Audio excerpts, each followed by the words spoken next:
Welcome to our September 30th, 2025 Principal Advisory Council meeting.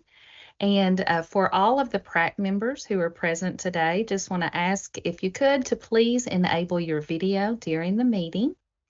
And we certainly want to thank you all for being here today. I have gotten some notification that a few principals are enjoying fall break, and so we're very excited for them to take advantage of a little time away from the building. But for those of you who are present today, I want to thank you for being here, and we will begin. And our first, let me make note here. On the title slide, you'll notice Brian Ehrenberg, our chair. He was not able to be here today, so I'm going to take his role, his position. So you'll hear a little bit more from me today, but he will be back during our December meeting. He apologizes. To begin, super excited to turn it over to our Commissioner of Education, Dr. Robbie Fletcher. Thank you so much, Ms. Noah. And again, you'll do a perfect job today, undoubtedly. I have no doubt. So very glad to have you here, and welcome to everyone. And you said fall break, and I was like, oh, the good old days, back when the commissioner used to get a fall break. But I have to admit, I am taking a little bit of time at the end. I have my board meeting this week, so the Kentucky Board of Education, and meets this week. So that is a 2-day event, and then that's every 2 months. So I am taking off Friday to take a little bit of a fall break myself. So again, I hope all of you, if this is not your fall break, whenever your fall break comes around, that you are taking some time to be with family and enjoy yourself. So, because believe me, you need to step away from the job whenever you can, step away and try to enjoy and decompress a little bit. Again, we love our jobs, we love what we do, but I think it's very important to step away and decompress a little bit when you have those opportunities, especially with family and friends. A few things I wanted to have some updates. There was a couple of questions that came through early on that Ms. Noah shared with me and related to Senate Bill 181. One of the things that I wanted to make everyone aware, we recently, when I say we, KDE, along with other K groups, including KASA, KASS, KEA, CAPE, and others, had a meeting with Senator Titchener, who was the bill sponsor for Senate Bill 181. She was taking input from everyone about what type of changes that they were hearing about that needed to occur. So my understanding, there is a bill draft that's occurring right now that would be amendments to Senate Bill 181 to try to help out some of the issues that may be occurring. Now, for the most part, the questions that I get, to me, seem to be, they could be handled through, for example, the bill doesn't say you can't communicate with students. It just says you have to use the traceable communication to do so. So if you have a message like, a lot of times with coaches or things of that nature that are trying to get a hold of students or seeing if somebody's coming to pick someone up or things of that nature, it's just a matter of making sure you're using that traceable communication. Now, one of the bigger issues that I've seen is a lot of our teachers actually have businesses outside of their school day, anything from hairdressers to flower shops, things of that nature. And so how do you get around communicating with maybe your clients who could be students or some of your workers who could be students without using, essentially you're going to be using a board purchased tool to maybe work around your own personal business. So how do you work around that? So that's one of the things I was like, that's an interesting one that when this went through that I didn't hear a lot about till about a month in. So there's a lot of things that have been brought to the attention to Senator Titchener. She was very attentive. As a matter of fact, she had a long list already of things they're trying to address. So I do expect that when our legislature comes in, one of the priorities will be what changes that need to occur to Senate Bill 181. Now, overall, again, I really believe that the intent of this bill is very good. I think as far as trying to make sure parents are making sure that our parents are not only aware but involved and know when our students are being communicated with, I think that's very good. But sometimes there's some issues that you don't catch, and again from the legislature end that you may not catch until it's implemented. So that's the reason for a lot of times. Originally, that's what a short session was for. Bills would get put into during a long session, and then you'd have the short session to do any type of cleanup that needed to happen. But again, I think we traced over 200 bills that were just education related in the short session this past session. So expecting a lot more in the long session coming up, in the budget session, if you will. So some good news about Senate Bill 181. As far as the amendments, whatever we can share, we will. But again, you should see something that'll come into the legislature to be drafted and proposed, and you'll be able to read through that to see what type of comments you may have. Also, too, I had a question about, do we have legislative guidance on House Bill 240? Actually, at the end of each session, we put out a legislative guidance document. And for those of you who may not know, 240 deals with the holdback. We called it the holdback bill for kindergarten, first grade students. We have legislative guidance on our website that has guidance on every single bill. Now, of course, Senate Bill 181, it has a very long set of guidance that's a part of this too. Does our chat work during the Principal Advisory Council, Ms. Noah? Yes, I think it does. It should. Okay, I will put that website in our chat as soon as I'm finished talking here. That way you can see that. I had it up on my screen here. But there is guidance that's on all parts. Now, if the guidance doesn't go deep enough on 240, I would highly recommend that you call Mickey Marinelli, who is our Chief Academic Officer here, for any more questions that you may have as it relates to House Bill 240. And again, we do have legislative guidance on our website. I'll put that on our in our chat as we're finished with that. Some other items that have been bubbling up, of course, one of the things that's on a lot of people's mind is what impact would a federal shutdown cause to schools? And for the most part, I'm going to say in the short term, that's minimal. We're actually sending out, it probably went out this morning around 8:30, maybe 9 o'clock. We sent out an email to superintendents of what impact that could be. Again, in the short term, a federal shutdown is minimal to districts. Now, there may be some grants that districts may be getting that are not pay forward. Most of our grants are pay forward, like Title I, things of that nature.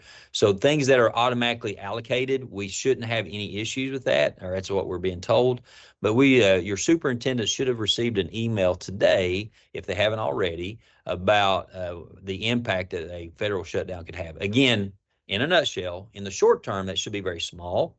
And maybe if you have some type of federal grant that's outside of title funds, it may have an impact unless it was a pay forward type grant. So if you have more questions about that, again, absolutely reach out to the people here. If it's a title grant, usually if you have a grant, you know who the contact person is for KDE. Contact that person if you have any more questions. But again, your superintendent should have received a letter today just about the potential impacts. And again, the good news is in the short term, that should be minimal. Hopefully it'll be settled. I think the longest shutdown was at 34 days. So as long as it stays within that month, everything should be running pretty smoothly as one of my people here described it, it could be a small inconvenience, especially in the short term. Long term, it could be different. Also, too, for those of us that are either have high school students or maybe a high school principal or so that are on here, we finally got resolution to the ACT protest that we did switch from the ACT to SAT. Over the life of the contract, there's about well over maybe $3.5 million in savings as far as when you go through the procurement process that we were seeing with SAT. And for those that don't know, when we go through the procurement process here, there's two parts. There's two rubrics you look at. There's a cost rubric, and then there's also a substance rubric. So when you look at the cost, SAT won resoundingly on the cost, because if you look at $3.5 million over a course of 8 to 9 years, that's a big financial impact. But also, too, if you look at substance, there was different parts of the rubric that looked specifically at substance. And this was actually based on substance. SAT won that also, too. Some benefits of the SAT. You get a 6-week window with the SAT, and a district can select any day in that window to take the SAT. So that really helps us out in the long run, because if you have 10 districts here, 20 districts here that are taking the SAT, then as far as the technical assistance, we don't have every single district in the state taking a test on the same day. So whatever's convenient for districts, I think it's going to be maybe March through early April. You can schedule around your spring breaks, things of that nature. But again, that is up to the district of when they want to administer the SAT within that 6 weeks window. The other part that I really like about the SAT, it is an adaptive test. So students will take a it's called a multi-stage adaptive test. They'll take a quote unquote pack of questions, and depending on how well they do, that determines the next set of questions that they get. So if they did really well, they'll get more difficult questions. If they struggle a little bit, though, the questions will be not as difficult, but then it does a better job of pinpointing exactly what your score would be.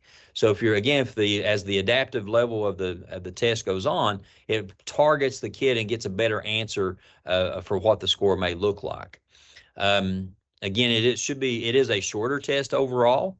So it's about a 2 hour and maybe 10 minutes, again, depending on how quickly it takes the program to say this is the student score. And also, too, we should get those scores back more quickly. So there's a lot of benefits to the SAT, and I'm very excited about that. The other part is there's not a separate science test, but there are different questions, different passages within the questions in reading and writing and math that gives you a science score for students. This actually went through a federal look. West Virginia actually uses this as their science test scores at the high school level, and it was approved by the National Department of Education, USDOE, if you will. So again, a lot of benefits that we see as far as using the SAT. And as far as historical data, you can still compare what percentage of students were college ready as they were before. And there's actually translation rubrics that'll say if you got this on the ACT, then this is the translation score on the SAT also too. So a lot of benefits there. Very excited about that. But it is different. It is different. I told somebody the other day, no matter what we do in education moving on, I'll be remembered as the commissioner that switched from ACT to SAT, even though it wasn't my decision at the end of the day. We went through a procurement process for that. But again, very excited about it. And again, there was a protest by ACT within the first few weeks. It took 10 weeks for the administrative cabinet, the finance cabinet within the governor's office actually reviewed that and decided that ACT's protest was without merit. And it wasn't about our process. They were really complaining about something that SAT said within their document, in their proposal, if you will. The last thing I'll bring up, and I'll open the door for maybe some questions if you'd like. The accountability model. Again, I think that this group has seen the accountability model. And again, the two parts, there's the state accountability that meets federal requirements that we're very excited about. Now, I will say that we're being told that the budget is very tight again this year. So if that's the case, it may impact what parts of the accountability model gets implemented.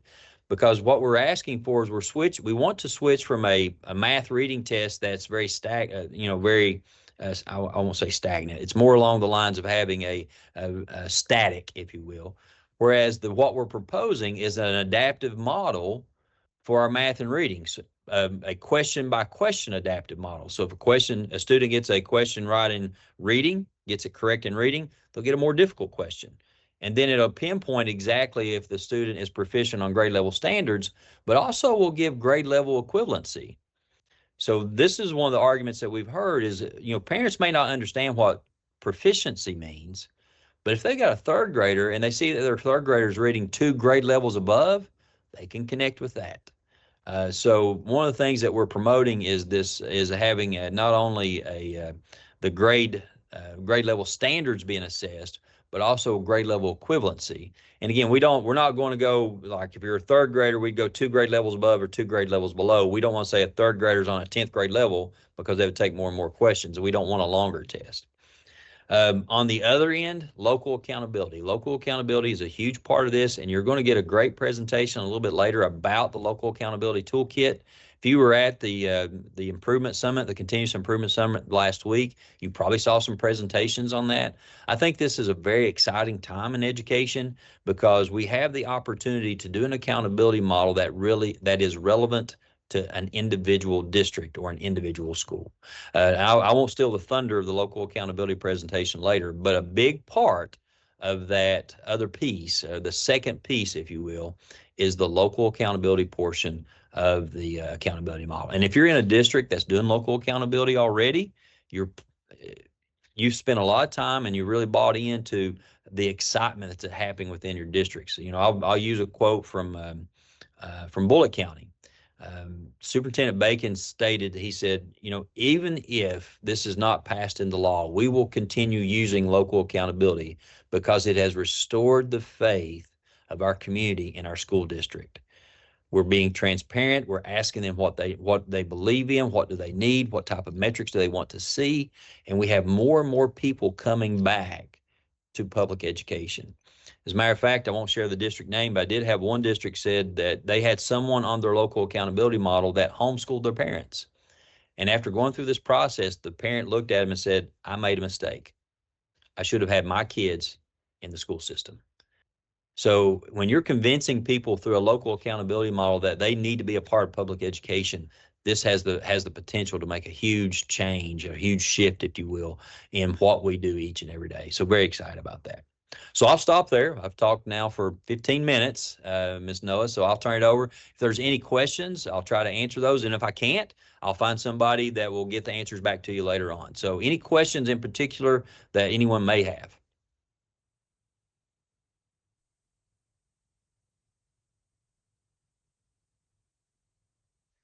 Dr. Fletcher, can you repeat that part about the Bullitt County Superintendent? They would continue with the local piece because it what? Do you say like it restored the faith of their community in the public school system.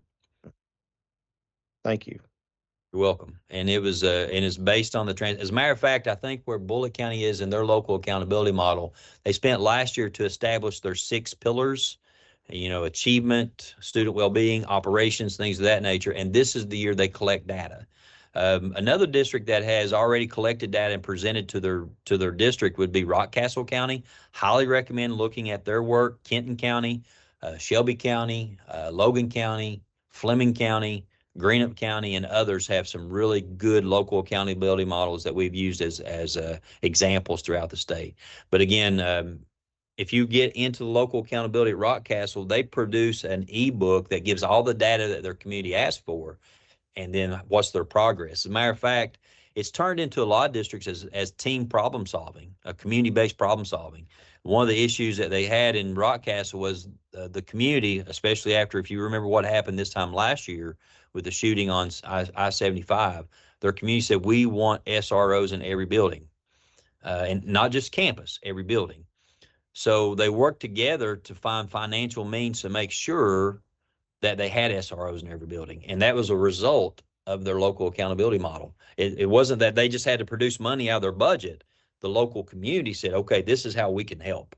So we're hearing a lot of stories like that about how it's become more of a partnership, not just local accountability, but it's more about a partnership of how we can grow and how we can meet the students' needs together. And that's very exciting.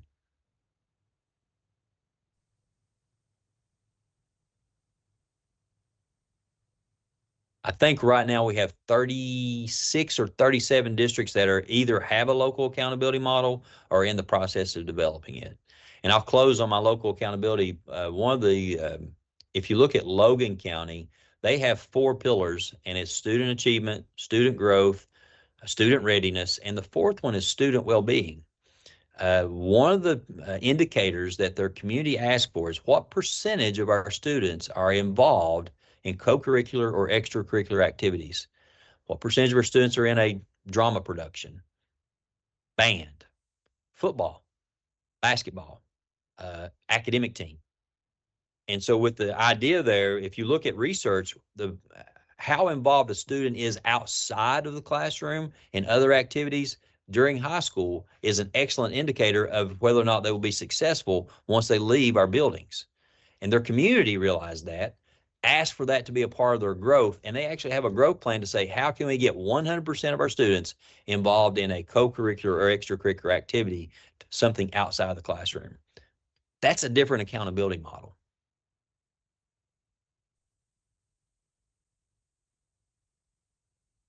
By the way, I enjoyed my trip to Webster County recently too. That was a great day. I really enjoyed the time there. Yeah, we appreciate you being there. And I like that. I was asking a little bit about it because I'm very intrigued by the local piece as well. I think, when you give your local stakeholders, when they feel like they're kind of helping design how their students are going to be assessed instead of the the cookie cutter model across the state, I think that would obviously do some work some wonders in those respects. So appreciate you pushing for that and working on it.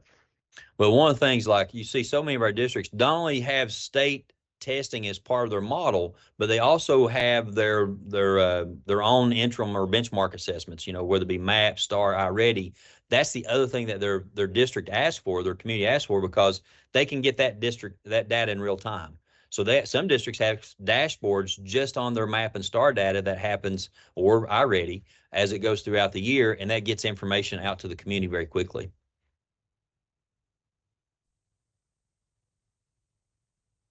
Other questions?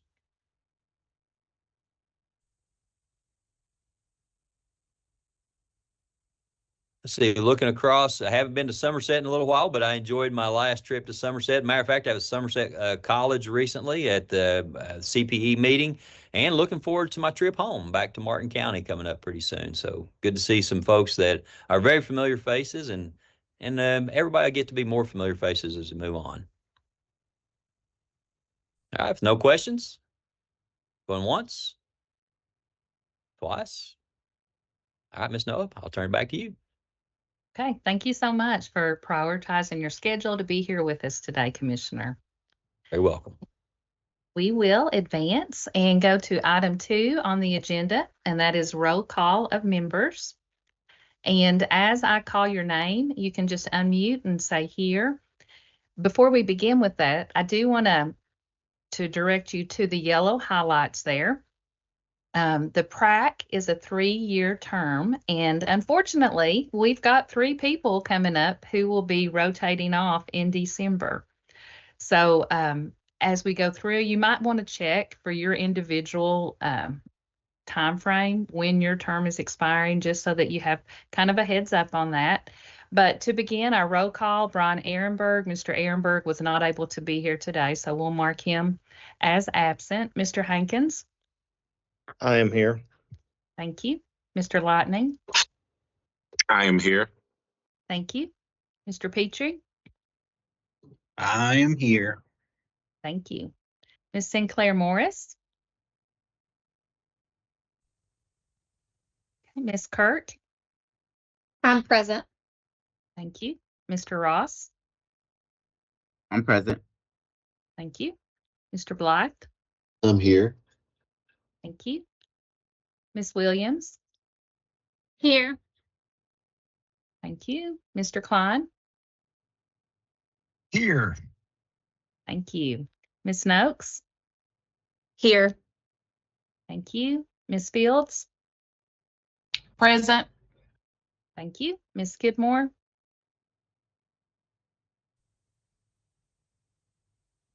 Ms. Roden? Here.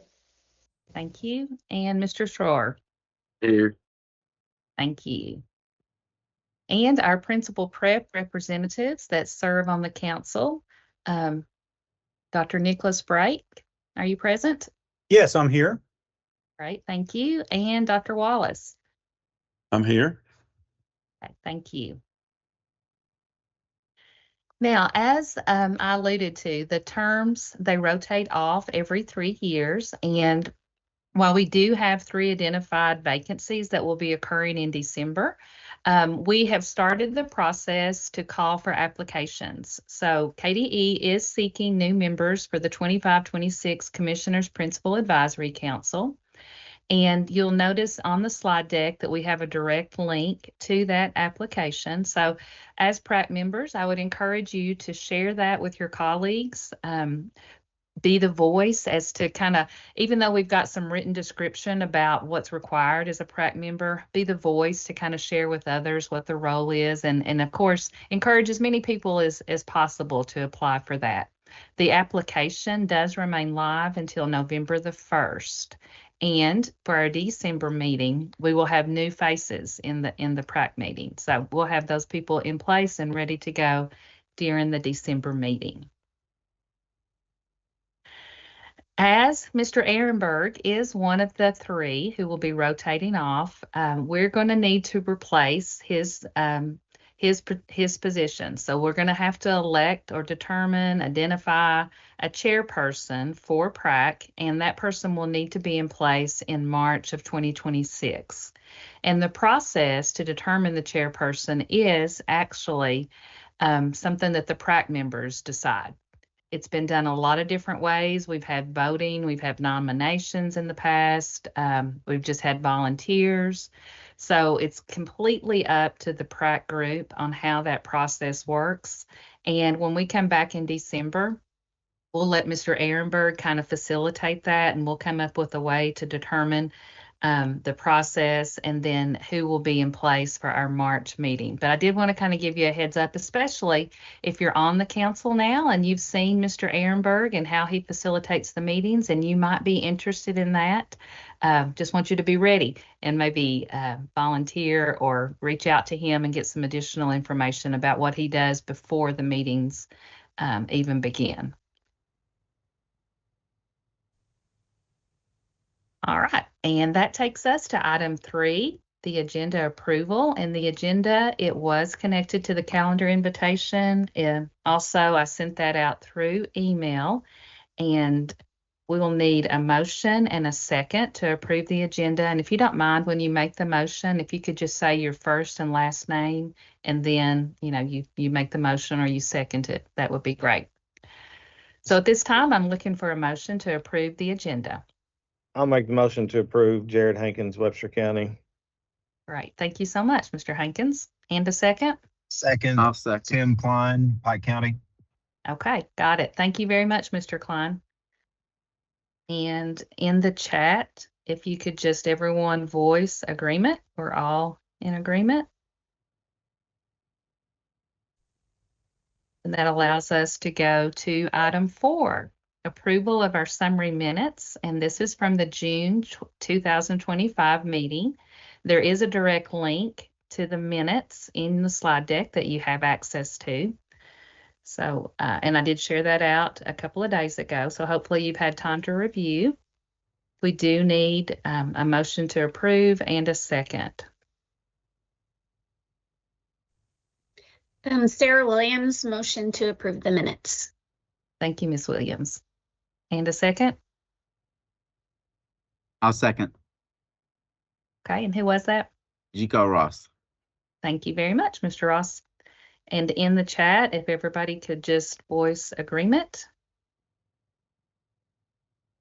Perfect, thank you.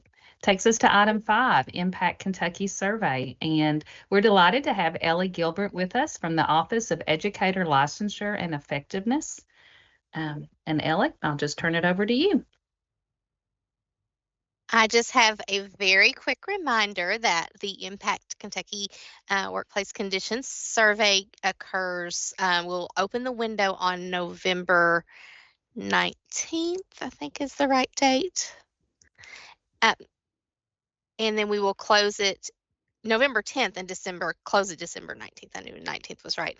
So if you have not already found a person in your school to be the survey coordinator for your school, that is what phase we're in right now. So we are taking those reservations right now. I have a link that I will drop in the chat for you. So we have already gotten about a quarter of the schools in Kentucky registered. So I feel like we're in a really good place. We still have until October 19th. I think we're going to take registrations up until then. And then, of course, there's a little buffer room for those that I do kind of have to chase down and find them.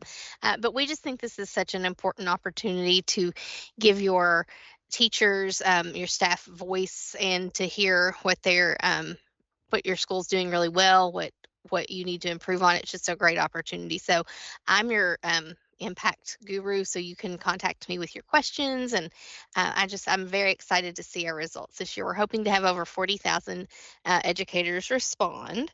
So if you have questions, let me know, but I'm going to drop that link in the chat, and I can't wait to see our results.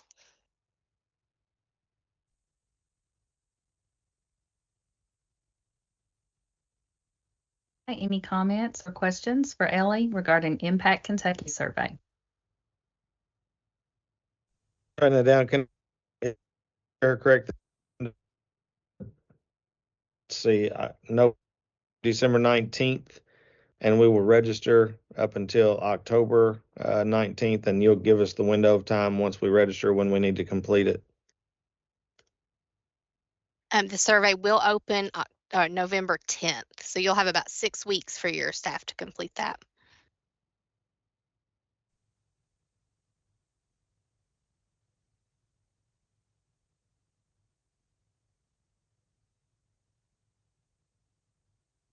Any other clarifying questions or comments?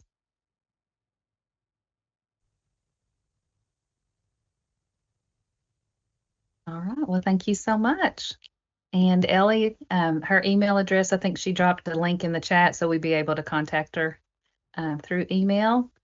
If you have any issue with that link, just let us know. And we'll move forward to item 6. And I'll just be quite honest, I'm especially excited to bring in this particular agenda item. We've been doing a little work behind the scenes, thinking about how we can support teacher retention within schools. So we recognize it's very important that we have that consistency within the building. And we've got to be honest, principals matter in this. So we are delighted to have with us Vita Stewart. She's going to share some information with you. And what she's going to be sharing actually connects to the research articles that I sent out through email about a week or so. So she may mention some of those. That's what she's referencing. Vita, would you like me to do the advancing of the slides, or do you want to? If I'm able to, I can do that. Oh, yeah, I will do. Yes. Hi. Thank you. Thank you for allowing me a few minutes during your meeting to just share what we have just been thinking about retention very intentionally. As we all know, as a former school principal, that at the minute that we start recruiting, we're always thinking about that great hire. And I will tell them myself, when I was thinking about that great hire and recruiting someone new, I didn't always think down the road about how to retain them. But I think that immediately when we are recruiting, we need to think about our retention strategies and how we monitor retention as a positive practice. And so one of the questions that immediately came to mind, in what ways does the leadership style and actions of school principal directly influence a teacher's decision to stay at or leave a school? And it feels like it's some pressure on the principal, but it really is power that principals and school leaders really have an opportunity to create opportunities for teachers to really want to stay in the schools where they are. And it is about the culture and the wonderful leadership styles that bring that to life. So as we do as an educator, I was at an event with other educators, and I was talking to a teacher who lived in the county where the event took place. And she was telling me that she actually worked in a county that was a little distance away. She was driving a good little a distance to another county and a school where she was a mid-career teacher.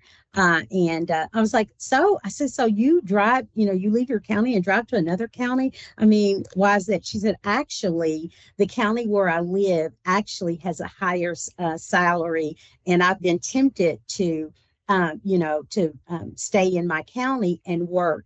She says, but I have an amazing principal. And the culture of my school is awesome. And the collegial support and the administrative support is so great that that's the reason why I stay. And I went, wow, right on time as we were thinking about this retention. What a story that a lot of times we always say that we can't control compensation, and there may be districts around us that pay higher salaries, but the culture and the climate. And she went on and on about a principal matters. I've had different principals, and this principal is an amazing leader. And so that just spoke to how we as principals can really affect the retention of our staff. And in this current time, just being focused on that, I think, is critical, that we do have power when it comes to this aspect. And so, as we thought about that, we thought strategies and how principals support retention.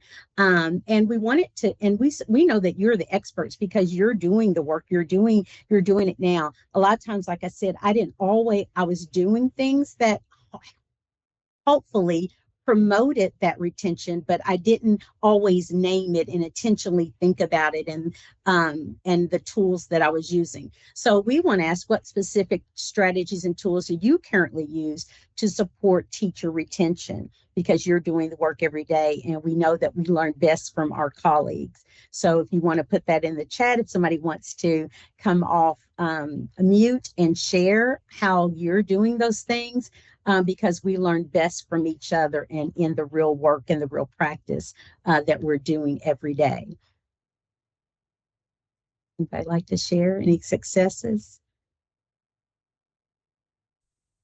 And even if you don't want to share today, we in our office, the Division of Educator Recruitment and Development, really want to hear and highlight successes. So many times we lean towards the negative, but we really want to share all of the best practices that are happening around the state in your schools. And that best comes from you boasting about what is working well so that others can share in your successes, because when one of us wins, all of us wins. And so just know, if you don't have a story to share today, but you've been doing some practices in your schools, in your districts, please share those with us. Reach out to our office and share those. And we will be working with the P3 team to really highlight those best practices that are happening right here in our state, in our districts, and in our local schools. I have a little bit more wait time. I'm an educator, so if there's anybody that wants to share, please feel free.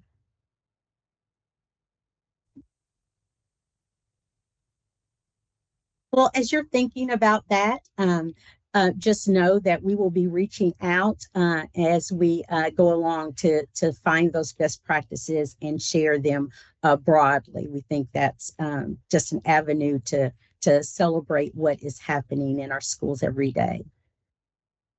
So one of the things that we keep coming back to, and I think someone put something in the chat if someone wants to share that. Let's see.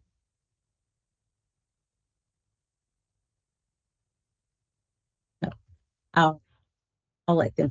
But anyway, so intentionality, we just feel intentionality is so important. So some questions to consider, and hopefully you've already had this slide and we're able to think about these. What specific leadership behaviors from principals make teachers feel supported and valued? That kept coming up again and again in the research. And as we talk with other state leaders all across the country, that principal support, administrative support was valued by teachers, and that was an avenue for them to really feel warranted in their school. And a lot of them stayed because of the great support that they were given along the way. And then, how does a principal shape the overall school culture, and how does that culture influence teacher commitment to stay? We have wonderful, dedicated teachers, committed teachers. And so one of those things is having school leaders that understood work integration and work life. We're not going to say a balance, but just that there is so many parts to us as teachers and leaders and so forth. And then, what data are indicated best capture a principal's influence on teacher retention? So what are we doing? I know a lot of us are doing, surveys. We're doing both informal and formal things too, such as exit interviews, stay interviews, and looking at our retention trends. And that's one area that we thought about as we call ourselves the DIR team, about a retention tool that might help us to monitor that annually so that we can see change over time. And that's also a way for us to celebrate what is happening and also to see opportunities for growth. So we think both of those are a win-win, whether we're looking at the trends and saying, what happened here, and as we all know, you know your schools best and your narrative. So best being able to share narratives. What a great marketing strategy if we're able to say that we have that our teachers and our school is stable because over time we're able to maintain a high percentage of our teachers, 80% or more. What a great tool that would be to market our schools for new recruits and to celebrate what is happening and let our community know. Is there anybody that wants to share anything from the questions that were posed here? Hopefully you got those earlier as well.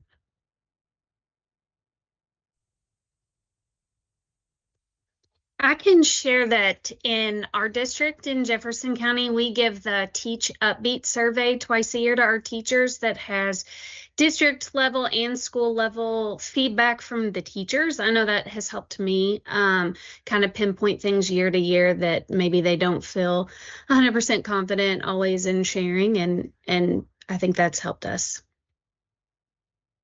Definitely having those opportunities to share what's working well and to see any needs right away so that we can begin to support those needs and ensure that teachers feel supported in the areas where they have deemed necessary. So definitely those opportunities can help us with our retention rates.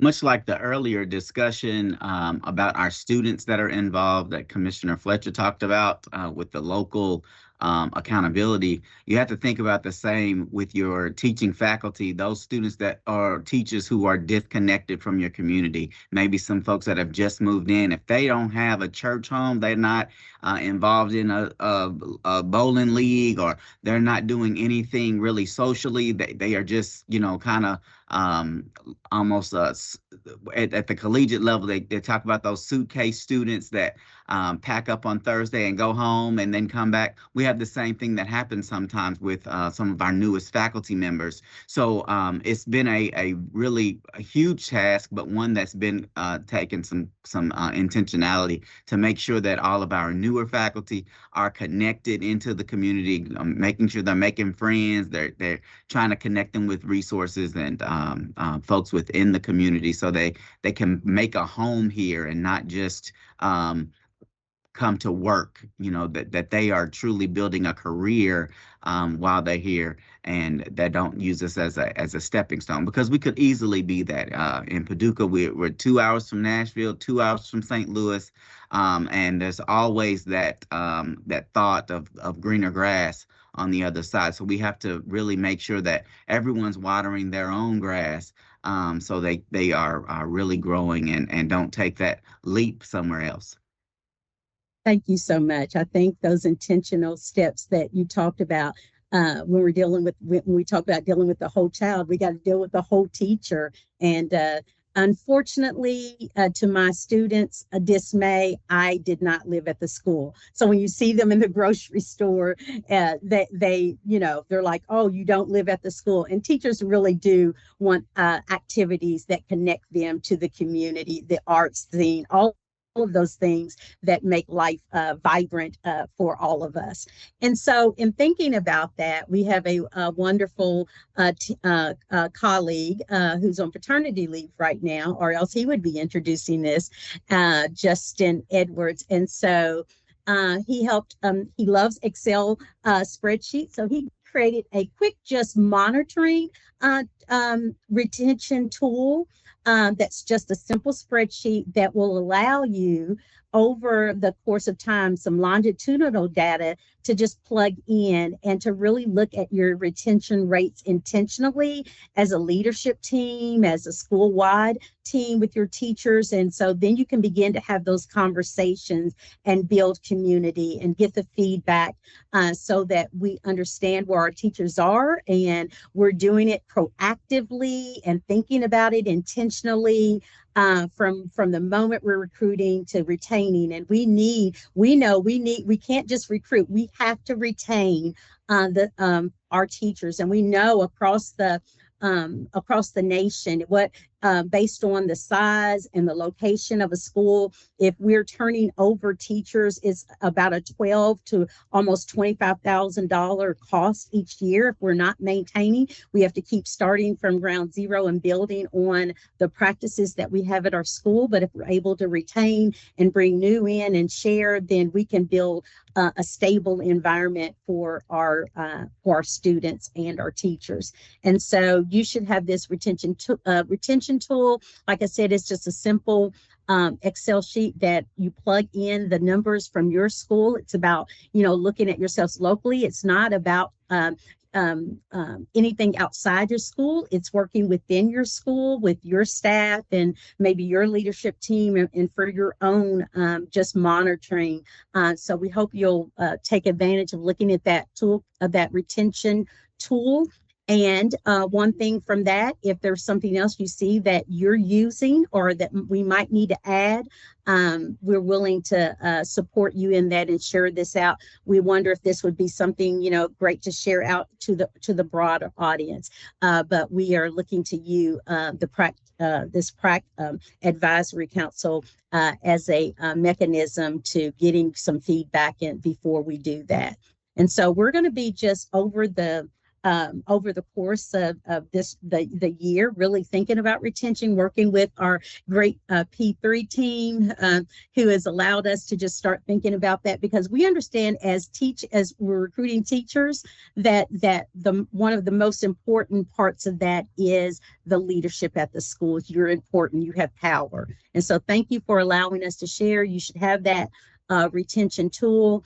And please let us know how we can support you in the work. And thank you for allowing me to have this opportunity. Vita, I think that Dr. Fletcher would like to make a comment as well. Okay. Okay. Thank you so much, Vita. And thank you, Dr. Brewer. One of the things that I wanted to tag on to what Mr. Ross said, I had the opportunity to talk to a relatively new teacher that had switched placements, switched schools, if you will, within the first 3 years of his career. And the first couple of years, he was in a school that he enjoyed. He hated to leave. He felt like the students, he enjoyed his students. He hated to leave the students. But then there was an opportunity that he just couldn't pass up, and he switched to a different school.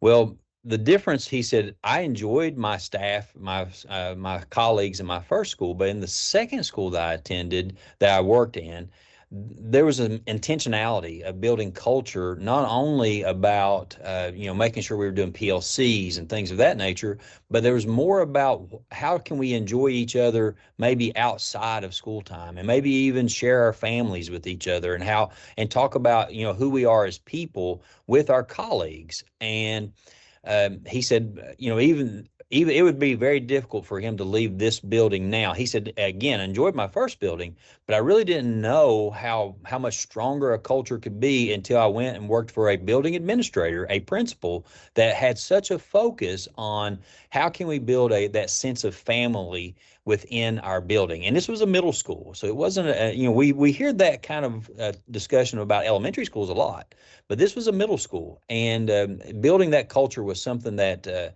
was so important to him. And there was a lot of intentional activities after school, even before school started, to get families together and have those opportunities. So again, to keep teachers, there's times it's about pay. We understand that. People still have to put food on the table. Fully understand that.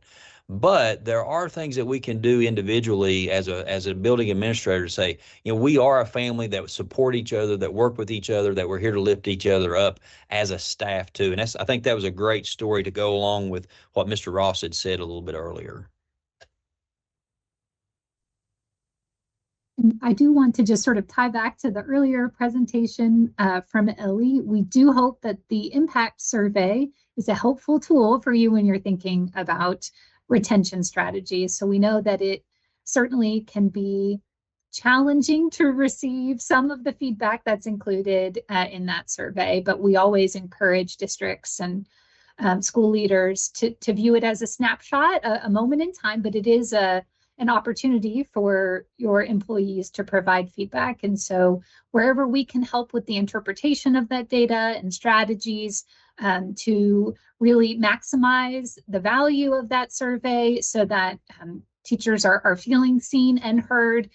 We want to help support that. Part of our contract with the vendor that provides the survey is that we can have professional development associated with the results, and we get to tailor the content of that. So if there is something in particular that you'd like to learn more about, that is something that we can share with Panorama, and they will then produce those learning opportunities for us. So really similar to the Upbeat survey that was mentioned earlier, those surveys are really intended to provide feedback that can be leveraged and utilized at each school that has access to that data.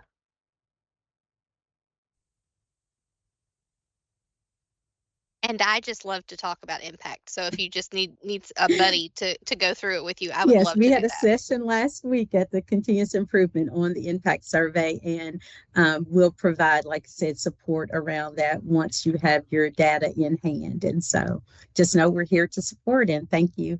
I think they had to sing these ladies down when they were talking about the impact survey during their session. Just want to throw that out there. So you have your hymnal ready if you want to meet with these two ladies to talk about the impact survey.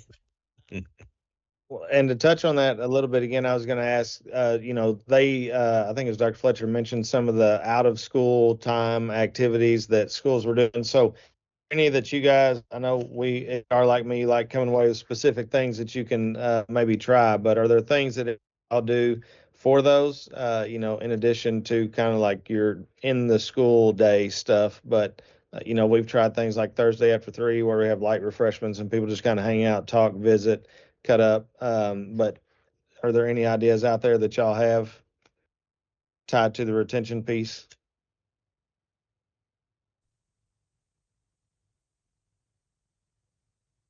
This is Lynn with Kentucky School for the Deaf. What I do, and it's stuff that I've experienced. I'm like, what did my principal do that made me feel special?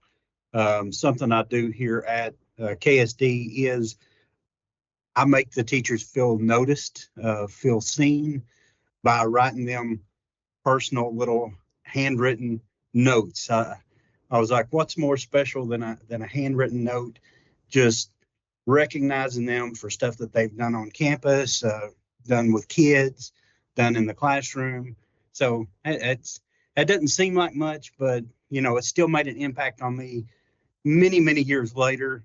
I feel like I just started teaching like yesterday, but it's like 23 years in. And but that's something that has stuck with me since, is the personal note from a principal.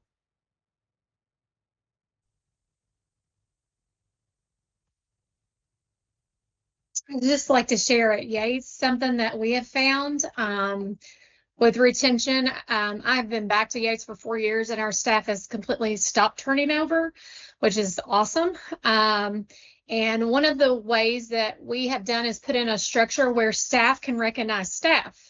So it's beyond just the leader always being the one to give the recognition, but we have like little door signs by each door, and that includes all paraeducators, custodians, everyone in our building is part of our family.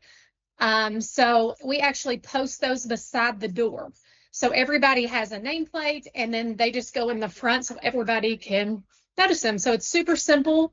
It doesn't cost anything really except to hang them by the door, but it's just a really nice way that it doesn't always have to come top down.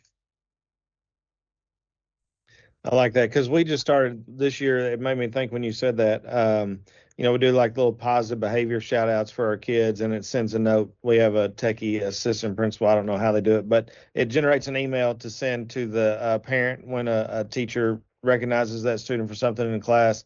And so this year we started a shout out where staff can do that for other staff members. So I think it'd be simple to just get something, like I said, to hang out by the door and put that on there for everybody to see as they walk by. So I appreciate that. Those are some of the small things like that I like to take away from meetings when we have a collective group like this doing the work. Definitely. And to that point, when I was a principal as well, we had tune-up Tuesdays, and for that recognition, it was simply just a jar that we filled every week with some type of candy. So whoever got the jar, they filled it with candy and they recognized somebody and they kept passing it on, and they came up with all kind of creative way and things.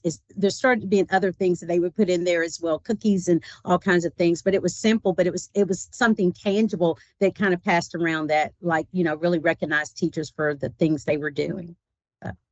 I'll Quick put a and shout easy. out for the Sunshine Committee. I'm sure most of your schools have one of those, but that was always a big hit when I was teaching. So we had a Sunshine Committee that would throw parties if there were baby showers, if there were moments of celebration, but then they also would recognize birthdays and things, whatever you can do to help your staff feel like real people outside of their jobs. So that was, I think, a welcomed addition to kind of the overall culture, was this group of people who volunteered. They were not voluntold to do so. They enjoyed throwing a party. And so they took upon that responsibility to sort of make sure that a bit of happiness and joy was sprinkled in throughout the work week. Yeah, I'm glad you mentioned that, because that's one thing that our Sunshine, we have a Sunshine Committee also, and they're, of course, the regular, semi-regular potluck group, like the Super Bowl potluck food or fall break soup and food. But you mentioned the birthdays. If anybody wants to seal it, there's a lady. She's kind of like a little ninja before school. She's an early arriver, and like whoever's got a birthday, they got a door hanger with a happy birthday wreath. So they hang it on that person's door for that day. And then also our school secretary got in, kind of took it to the next level, and has personal birthday cards that all the front office staff signs, that she gives to the teacher putting the wreath in there, or to the birthday people too. So those are some small things, like I said, handwritten, signed, that kind of encompasses a few of the things we talked about. Another real quick, easy thing when you were talking about that, we have a gratitude journal that goes around the building. It's actually been going around for 4 years now.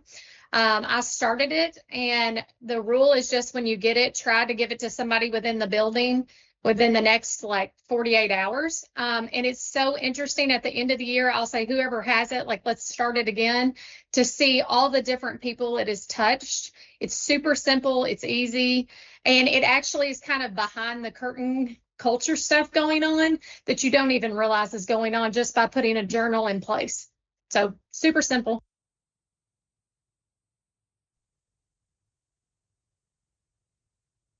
Thank you again. And I already see some folks that I'm going to reach out to for our retention highlights. A couple of you mentioned some things, so thank you so much. Thank you, Vita. Now we'll look at principal preparation updates, item 7, and we've got Dr. Wallace and Dr. Brake with us today.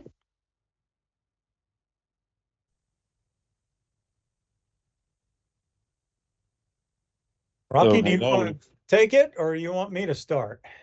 I'll start and you finish. How's that sound? That Nick? works. Yeah. So we don't have much to share, but we appreciate you folks allowing us to sit in on these. It's very helpful to us as we go back to our group, the UPPI group that Stacy facilitates, as we try in every meeting to support each other and to come up with helpful ways to help you folks down the trenches. So we all are former school administrators, former principals, and we have a research piece that we just about have finished, and CPE recently finished one, and they are going to walk well together when we send our report back to KDE.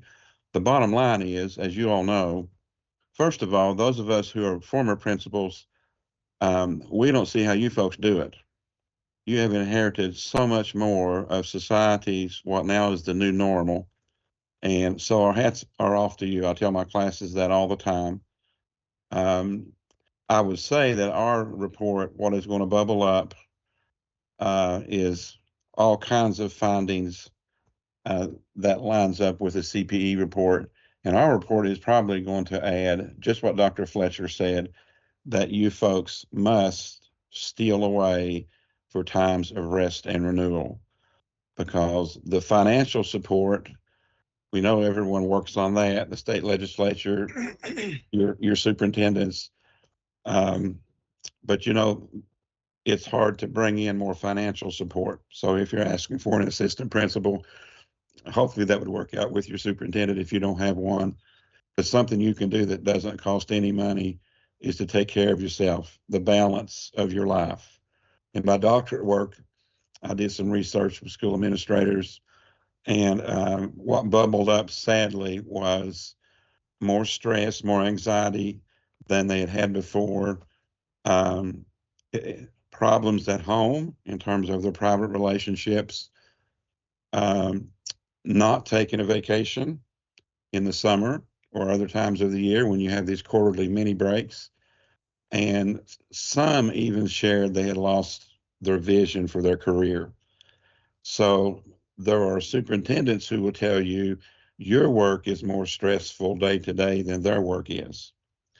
So 110% what Dr. Fletcher said, and probably most of you do this because you're really smart people, or you wouldn't be doing the work you're doing as the CEO of a school in Kentucky. But making time to steal away, and then the second thing you've all emphasized, creating a very positive celebratory culture in your building. So the emotional intelligence piece for you and your staff, and then they modeled it for their kids. That would be the third one, so that you have a workplace that you, your staff, and your kids enjoy coming to every day. And none of that costs anything. Nick? Thank you, Rocky. I was just going to say a few things today about the work that we're doing with our pre-apprenticeship model at WKU.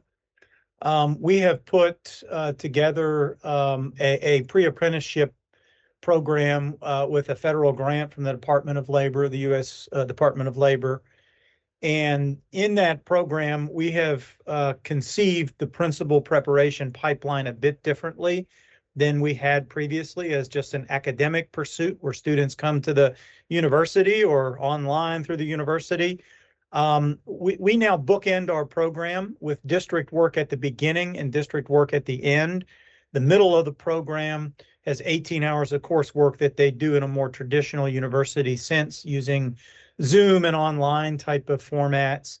But the beginning bookend that we do in conjunction with the district is really like an aspiring leader model where the district and the university together operate this, and we articulate some credit so that the student gets started into thinking about school leadership. And then then they go into their 18 hours of coursework, and at the back end of the program, we do clinical field work that is really a more apprenticeship-based field work using a professional learning model in the district, where they had the opportunity to kind of blend into leadership opportunities. And so, it gives them much more hands-on opportunities. It does really effectively share the principal preparation with the district, where districts that we work with can really create depth charts and decide who needs to go where in the district and how you deliver development and even professional development, much of which is aligned to coursework. And then, of course, it also cuts the costs because we do the two bookends with the district at a significantly reduced rate. The students get the 18 hours using an educator discount. But the bottom line, we feel like it really is the collaboration at the district level is something that really is effective. I'm trying to send a little graphic, but I'm not having any luck doing that. Putting it in the chat. I may send it to Stacy and ask her to share it with everyone because I did not get it to her in time to put into the packets. But I am putting my email address in there if anybody's interested in any additional information. The collaborative nature of it and the hands-on nature of it is what we're really, really excited about. So happy to answer questions. Really, again, I'll echo what Rocky said to start with. We really appreciate the opportunity to be a part of this and to listen and learn, because a lot of this came from us being involved with schools in collaboration and listening to the fact that maybe this needs to happen in conjunction with districts rather than just a university pursuit on its own. So thanks again, and good to be with you. Dr. Breck, I'll start with a question and then I'll have a comment too, a related comment. And maybe you stated this, but is this part of a master's program? Can a person get their master's degree through this program? Yes, thank you, Commissioner. That's a good question. I should have stated it more clearly that way. It is really open-ended. So a student can pursue a Master of Arts in Education, or they can just get the certification option, or they can do it as part of a Rank 1 program. We really strongly advise students to go through the master's option, even if they're doing a Rank 1, because they get a credential. But any of those three options are available to students. Okay, thank you for the clarification. And also just to add, it's indirectly related. One of the things that principals need to have on their radar, there's been a lot of discussion on a principal training. I won't say it's like KPIP, but a principal training that if you watch the very first Interim Joint Committee on Education between the House and Senate, a lot of discussion was on what should principal training look like? What type of models are out there? What are the trainings that were required by KDE? What are some models that, for those of you that may have been a part of Truist, Truist also presented, but you also have KASA and the trainings that they offer for principals. There's discussion about possibly a legislation being introduced relating to required trainings for principals. Now that could be for brand new principals or for principals that maybe have been in the job for the last 2 or 3 years. Again, very preliminary discussions that's happening within, but that was the first topic on the Interim Joint Committee on Education. You can go back and watch that video if you'd like, that presentation with the Interim Joint. But that's something that I just wanted to be on this group's radar as we move forward. And also, Dr. Wallace and Dr. Break, I thought you might be interested in that also too, just so that you would know. Again, I'm not exactly sure what that looks like. Not for sure if there'll be a bill introduced, but there's a lot of discussion about that going on currently.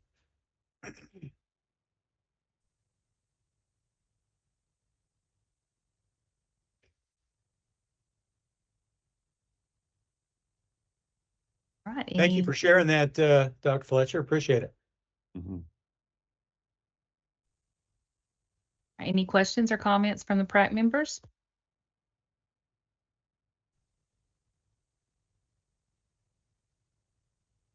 All right, we'll advance then and go to our next item on the agenda, Local Accountability Design Guide and Toolkit. And we have Sarah Snipes with us here. Thank you, Stacy. Good morning. It's great to be with you all.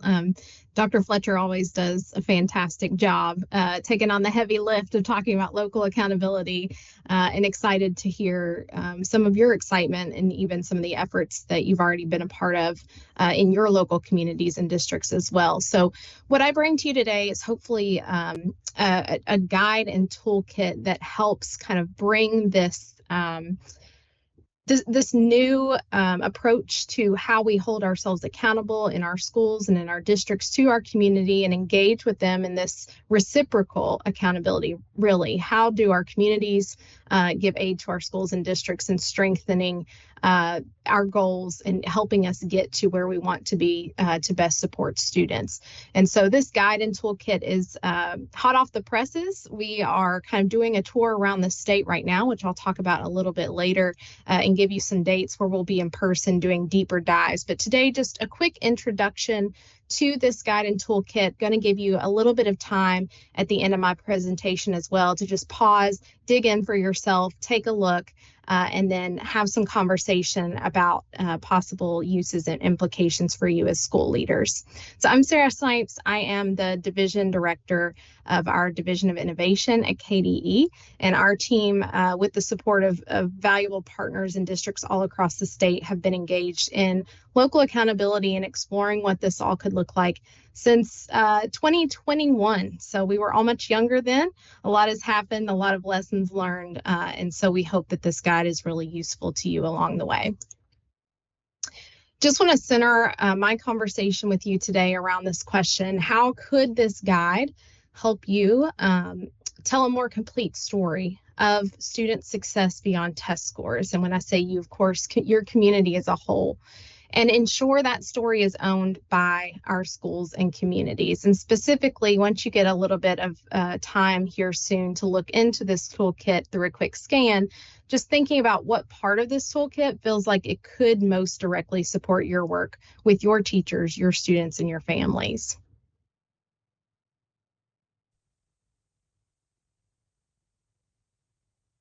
The context and purpose around this resource is really to support the United We Learn vision, which, as many of you know at this point, was really shaped by the voices of Kentuckians. And so, again, KDE is at the point now where we've learned lessons from districts. We're in the messy middle of this work, and so we want to create timely resources to help support you along the way.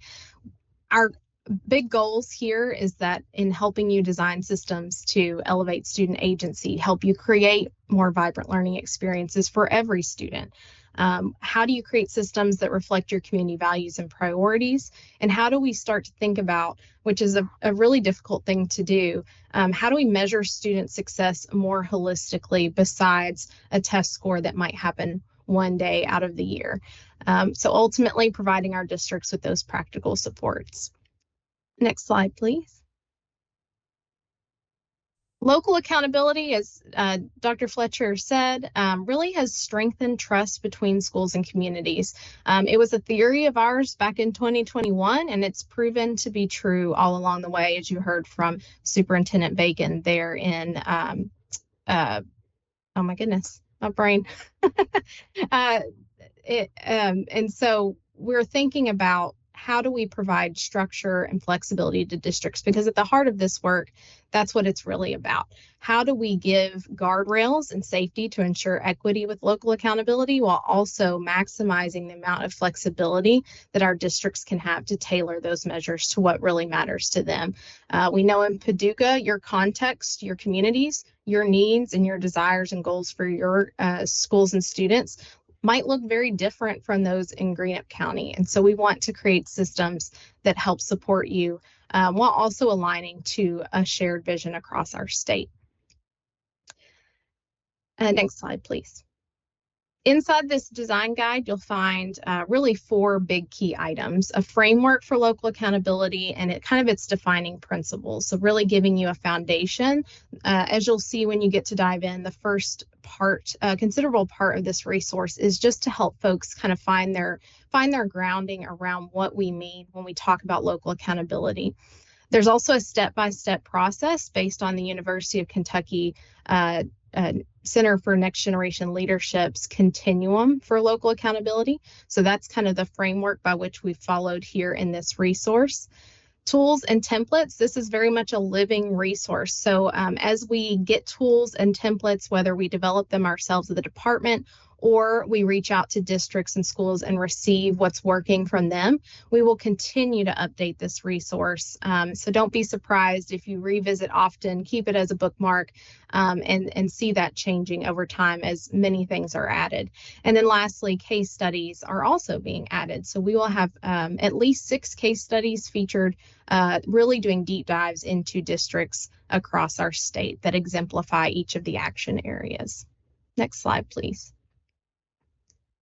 Also want to give you a glimpse of some upcoming learning opportunities. At the time of this slide deck, of course, our Continuous Improvement Summit was just on the horizon, but we are hosting regional co-op sessions as we speak.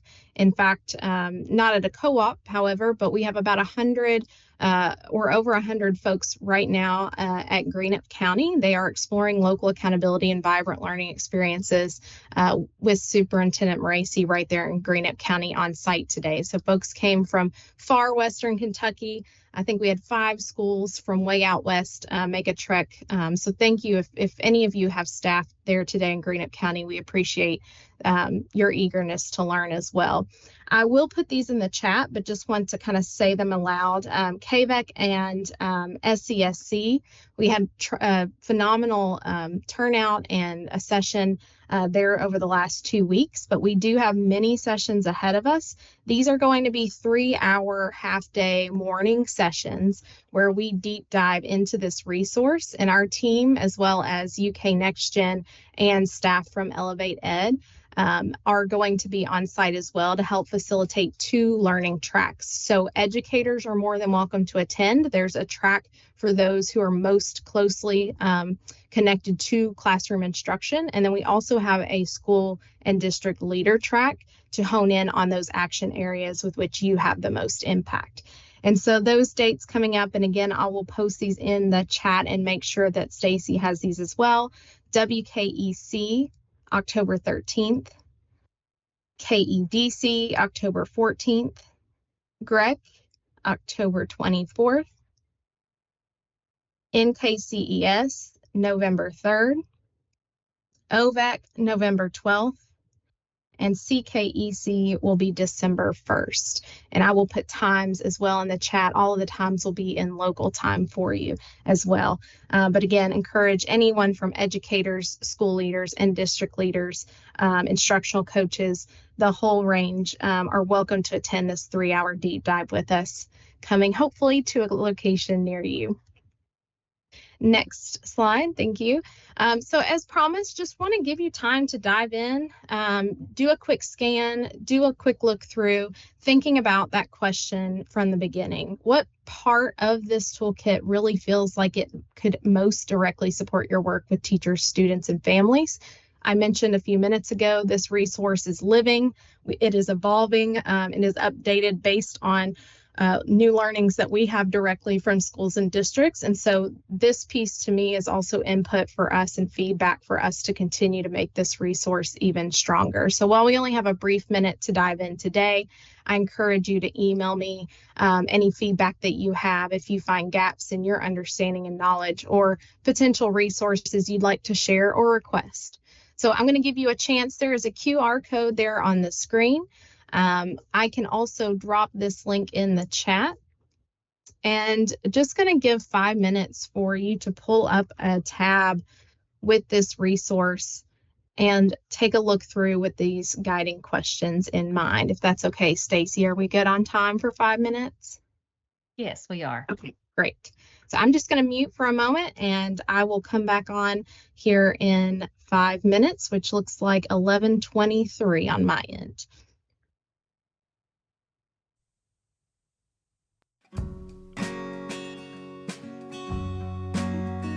Pull everyone back here to just chime in. Feel free to just talk about what you noticed, wonderings that you have, curiosities, and really, again, thinking about that question, is there a part of this toolkit that you're seeing that feels like it could support you in your work with teachers, students, and families as you think about local accountability? Might throw a little bit of a push in there towards the beginning of those action steps. If you had a chance to take a look and skim through what those action areas are, this work really begins, as we've noticed, with over 150, I believe we're actually closer to 160 now, districts who have developed or are currently developing their portrait of a learner.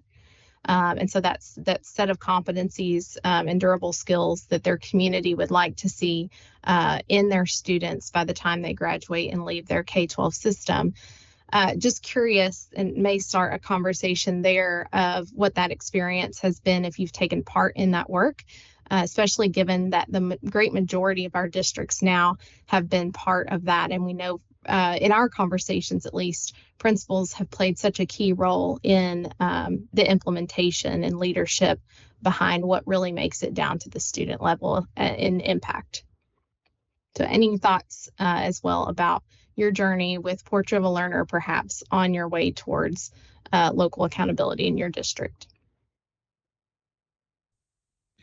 Sarah, in Paducah, this work kind of got started and has kind of been shelved for a little bit. I don't know if that's been the case for many other districts, but just the, for lack of better words, drinking out of a water hose a little bit with, you know, so many different initiatives coming at once.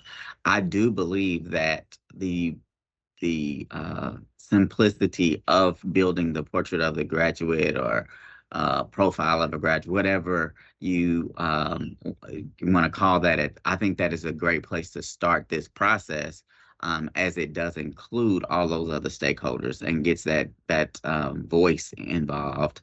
And I also believe that as we were talking about the retention piece, I think there is maybe an opportunity that maybe hasn't been explored as it relates to what the community wants to see in its educators.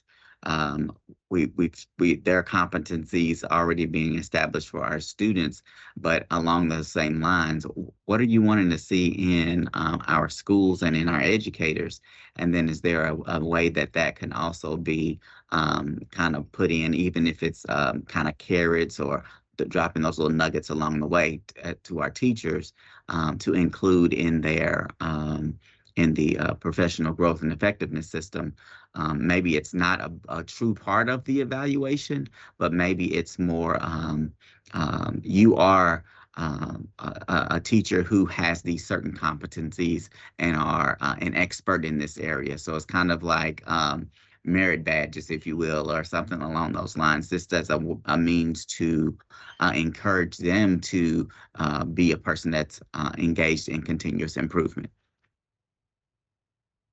That's a fantastic point, and ideas as well. We see kind of various takes on a few of those ideas around the state. I mentioned Greenup County earlier. A key piece of their local accountability system based on the requests of their community, and of course that includes many from the schools themselves, as they're the largest employer in Greenup County. Thinking about high quality educators. And so on their public facing dashboard, Greenup County has several indicators of success for their high quality educator kind of indicator, if you will. And so thinking about things like professional learning hours offered and provided to their teachers, and teacher retention numbers as well. And so I can certainly see that playing a role into that. We've also seen various districts, I believe Bullitt County does this as well, thinking about, and Rowan County, now that I say it as well, thinking about what does it look like to model systems that we build for our students, like student showcases and student defenses of learning. How do we bring that into the teacher professional learning and evaluation? So teachers choosing an area of growth for the year, collecting evidence of the ways that they're doing that, and then showcasing that to their peers in learning experiences at the end of the year. And so we're certainly seeing that become much more popular as well around the state as districts are shifting towards valuing that kind of professional learning for teachers as well.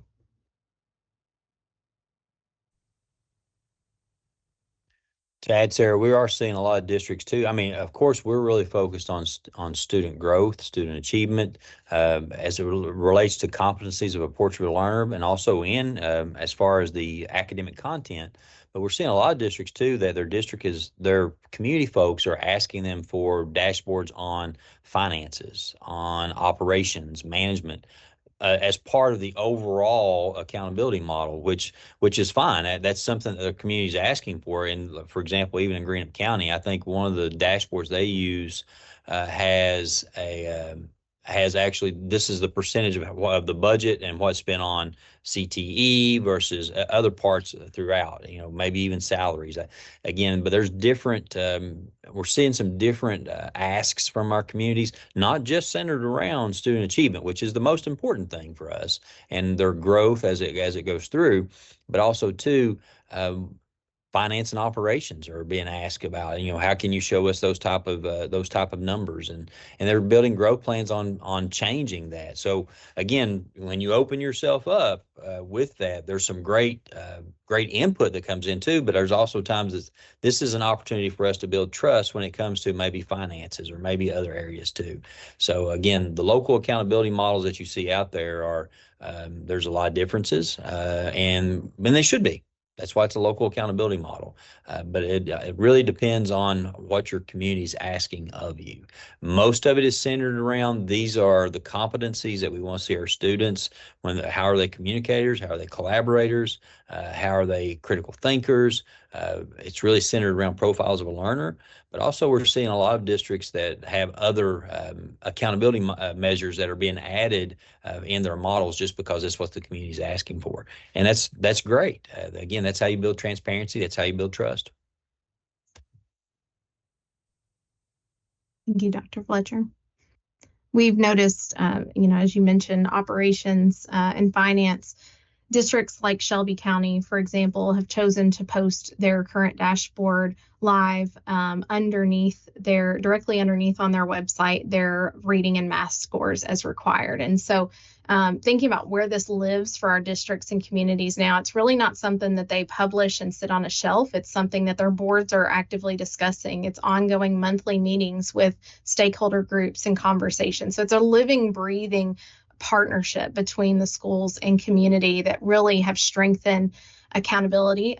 It's definitely not softening things by any means. A lot of our schools and districts are saying this is, it's difficult work, but it's so rewarding, especially as communities come to share the responsibilities of the school success, thinking about the numbers of chambers of commerce and business donors and opportunities that have been provided to schools that just didn't have a bridge before this work. I'll say Greenup Superintendent Tracy Moracy's, her ears probably burning this morning, but thinking about how just from the conversations that happened with their local accountability team, was able to connect a previously homeless student with resources to turn around his entire life, and is now living a very successful life with a family who's a homeowner and successfully employed with his family. And so thinking about the ways that just opening the doors to honest, transparent communication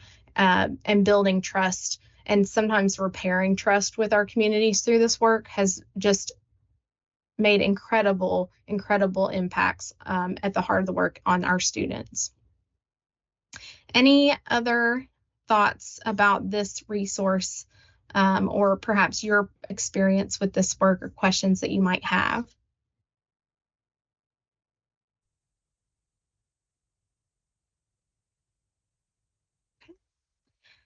Well, I have some resources here for you. Just want to give a special thanks again to partners who have helped us not only develop this resource, but are on site at all of the sessions that I've dropped in the chat for you. If you're interested in a session that is coming to a co-op near you through December, please reach out and email Rob Collins. His contact information is here. You're also more than welcome to email me. I'll leave mine in the chat as well. Rob is really leading the work around Portrait of a Learner and local accountability on our staff. And so giving a thanks to him, but also University of Kentucky, UK Next Gen, OVEX Elevate Ed Studios team, and Kentucky district leaders, LaRue County, Bullitt County, Rowan County in particular. Leaders from those districts have helped shape this resource out of the gate, and many like Woodford and others who are going to be featured in future case studies are also providing input and helping us strengthen this resource. So just a huge thanks to those who have helped shape this resource, and we want to make sure that you have access to it to help guide conversations in your local districts and schools. And thank you all so much for the time today. We really appreciate it. Thank you, Sarah. Any questions or comments from the group?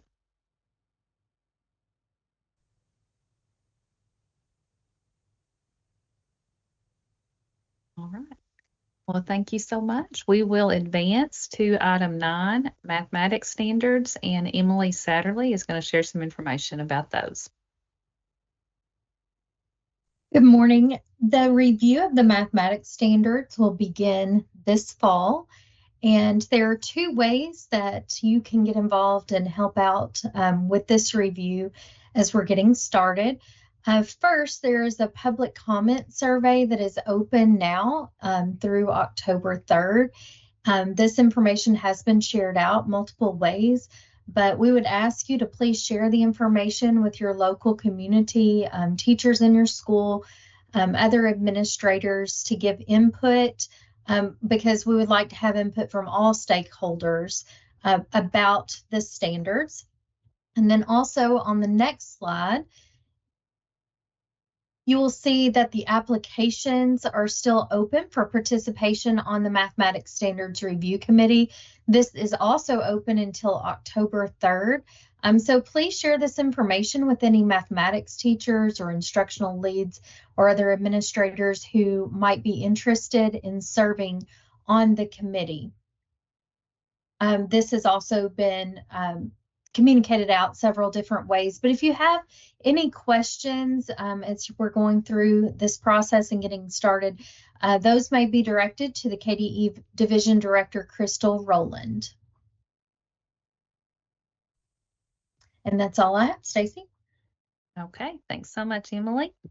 That takes us to our last item, item 10, adjournment. And you'll notice there on the slide that we do have the next meeting date identified. So just confirm that you have that on your calendar, December the 10th, 2025. As well, for our PrAC members, there is a link for the feedback form for today's meeting. So if you have a couple of minutes to complete that, that would be so very helpful. We are going to give you a few minutes back of time, so that's always great. It is 11:37, and I'll ask for a motion to adjourn. And if you're going to make the motion, if you could just please call out your name, make the motion. We'll need a second. And then in the chat, if everyone could just verify that they agree, that would be terrific. Looking for a motion. I'll motion Hubert Schroer, Somerset. Okay, thank you. In a second? Second, Chico Ross.